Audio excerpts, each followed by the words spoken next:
Today on Customer States What, we're going to replace the brakes on that auction car. So, got the rotor off, got the caliper all undone, pads are out. Here's the rotor. Yikes. Got the pads. Pads are not in bad condition, but you can see where it was wearing improperly. That's what they're supposed to look like.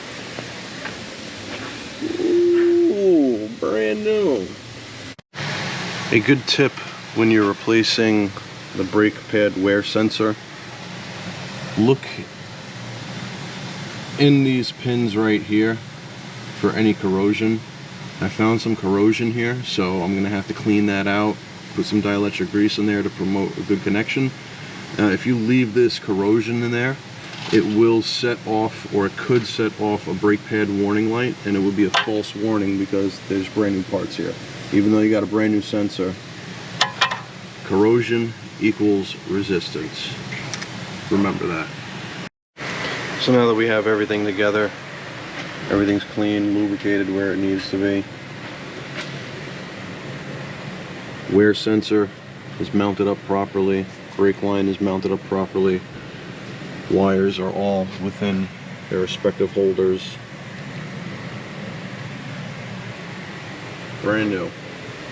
Brand new. That's what it's supposed to look like. You got the pad sensor routed and wired correctly.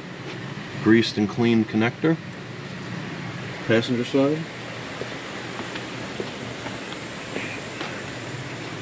Passenger side's all together. So you need a 22 millimeter right here, 10 millimeter triple square there, T30 Torx here. You gotta push these pins out properly and install everything properly. Yeah, man. So now that we're up to the rear brakes, you cannot just replace the rear brakes or take apart the rear brakes. You have to go to parking brake system, wherever it might be. Hopefully I don't have to use the factory scanner.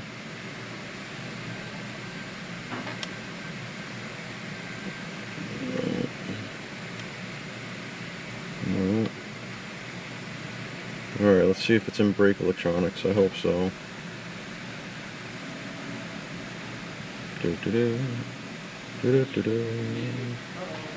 Function test. Special functions.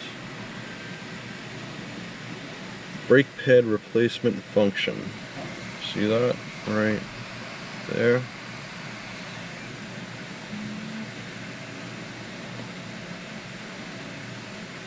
Continue. Start pad mode.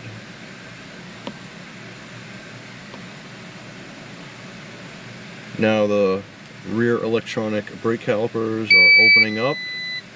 Brake pad calipers are open. You get a malfunction warning because it's in service mode. Yep, I know. Exit. Home. Key off. Perform your brake job. So now that we got the passenger side apart and mostly put together, you need an 18 millimeter here.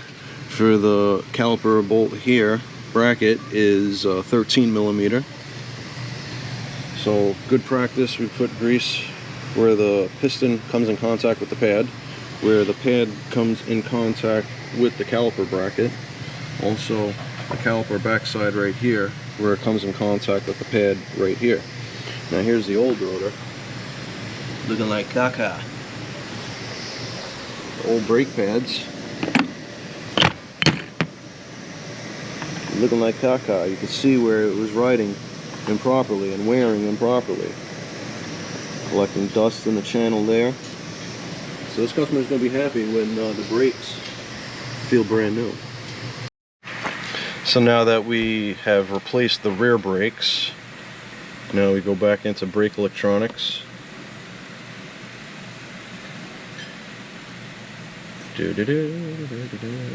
Function test. Special functions. Brake pad replacement function.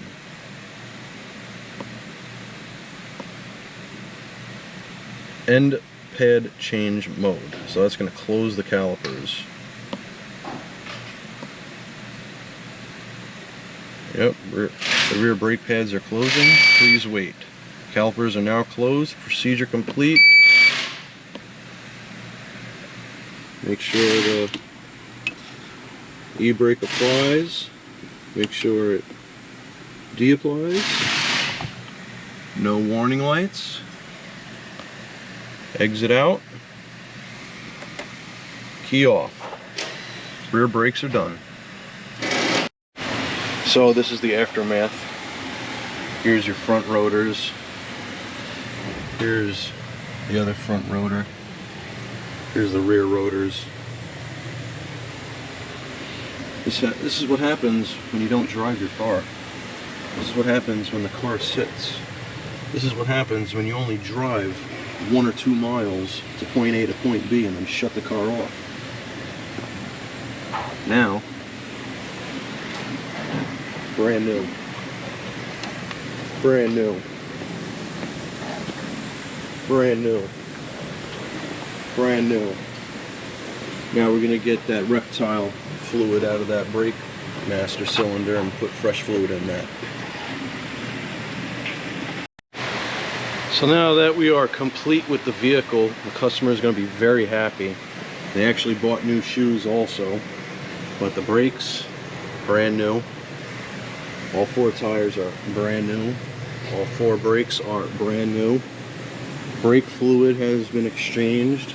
20,000 mile service has been performed. Only thing left now is a 4-wheel alignment and a road test.